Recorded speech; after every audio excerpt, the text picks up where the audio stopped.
Akkineni a true inspiration for future generations. జీవితం చాలా చిన్నది, కాలం కరిగిపోతూనే ఉంటుంది, సమయం తరిగిపోతూనే ఉంటుంది. ఎప్పుడో ఏదో సాధించాలని కూర్చుంటే చివరికి నిరాశే మిగులుతుంది. ఆశయాన్ని నెరవేర్చుకోవడానికి అవసరమైన ఇటుకలు ఇప్పటినుంచే పేరుస్తూ వెళితే అద్భుతమైన కోట ఆవిర్భవిస్తుంది.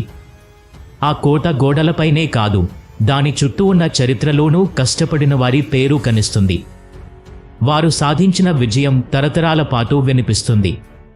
అలా నిరంతర సాధనతో తనని తాను మలచుకున్న మహర్షిలా కనిపిస్తారు అక్కినేని నాగేశ్వరరావు గారు. తెలుగు సినిమా గురించి తెలిసిన వారికి అక్కినేని నాగేశ్వరరావు గారి గురించి పెద్దగా చెప్పనవసరం లేదు.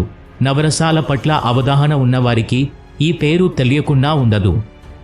తెలుగు చిత్ర పరిశ్రమకి ఎన్టీఆర్ ఒక కన్ను అయితే మరో కన్ను ఏఎన్నార్. ఆయన పేరును ప్రస్తావించకున్న తెలుగు సినిమా వైభవాన్ని గురించి చెప్పుకోవడం సాధ్యం కాదు. అంతటా ఆయన తెలుగు సినిమాను ప్రభావితం చేశారు. సాంఘిక, జానపద, పౌరాణిక సినిమాలపై తనదైన ముద్ర వేశారు. తెలుగు కథను తెరపై పడుచుపిల్ల మాదిరిగా పరుగులు పెట్టిస్తూ రొమాంటిక్ హీరో అనిపించుకున్నారు. ఆయన జీవితం ఏదో గాలివాటంగా సినిమాల వైపుకు కొట్టుకు రాలేదు.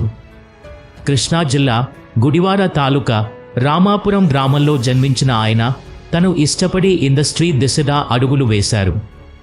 చిన్నప్పటి నుంచి ఆయనకి నాటకాలపై ఆసక్తి ఉండేది. పద్యాలు కూడా బాగా పాడేవారు. నాటకాలలో ఎక్కువగా స్త్రీ పాత్రలను పోషిస్తూ ఉండేవారు. ఆ పాత్రలలో ఆయన ఒదిగిపోయే తీరు చూసి అప్పట్లో అంతా ఆశ్చర్యపోయేవారట. అలా నాటకాల నుంచే ఆయన ప్రయాణం సినిమాల దిశగా సాగింది.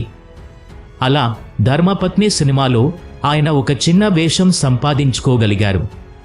దర్శకుడు ఘంటసాల బలరామయ్య సీతారామ జననం సినిమాతో అక్కినేనిని హీరోను చేశారు.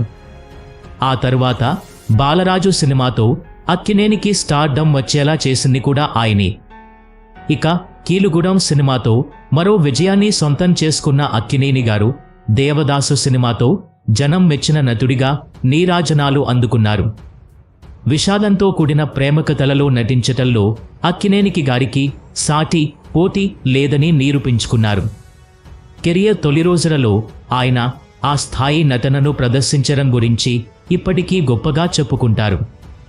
ఇక ఆ తరువాత కాలంలో పౌరాణికాలలో ఎన్టీఆర్ దూసుకుపోతుంటే, జానపదాలలో కాంతారావు చెలరేగిపోతుంటే, అక్కినేని రొమాంటిక్ హీరోగా సాంఘిక చిత్రాలలో తన విశ్వరూపం చూపించారు. అంతేకాదు, అటు ఎన్టీఆర్ ఇటు కాంతారావులతో కలిసి మల్టీస్టారర్ సినిమాలు చేశారు.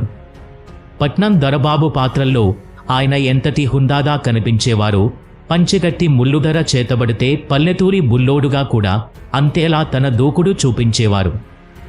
భగవంతుడి పాత్రల్లో ఎన్టీఆర్ ఎంతటి పేరును సంపాదించుకున్నారో, భక్తుడి పాత్రల్లో ఏఎన్నార్ కూడా అంతటి పేరును సొంతం చేసుకున్నారు. జయభేరి, విప్రనారాయణ, భక్త తుకారాం, చక్రధారి, మహాకవి క్షత్రయ్య వంటి సినిమాలు అందుకు నిలువెత్తు నిదర్శనాలుగా నిలుస్తాయి. ఇక మహాకవి కాళిదాసు, అమరశిల్పి జక్కన్న, తెనాలి రామకృష్ణ వంటి సినిమాలు అసమానమైన ఆయన నటనకు అద్దం పడతాయి.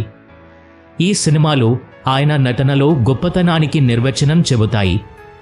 అక్కినేని గారి సినిమాలు ఆయన నటనలోని ప్రత్యేకతల గురించి చెప్పుకోవడమంటే ఒక మహాగ్రంథాన్ని ఒక్క పేజీలో చెప్పడానికి చేసే సాహసమే అవుతుంది. బుద్ధిమంతుడు సినిమా చూస్తే ఆ పాత్రనలోని వైవిధ్యాన్ని ఆయన ఎంతలా ఆవిష్కరించేవారో అర్థమవుతుంది. సూత్రధారులు సినిమా చూస్తే ఆ పాత్రలో ఆయన ఎంతలా ఇమిడిపోతారనేది మనకు స్పష్టమవుతుంది. మేఘ సందేశం సినిమా చూస్తే నటనలో ఆయన మేరుపర్వతమనే విషయం మనకు బోధపడుతుంది.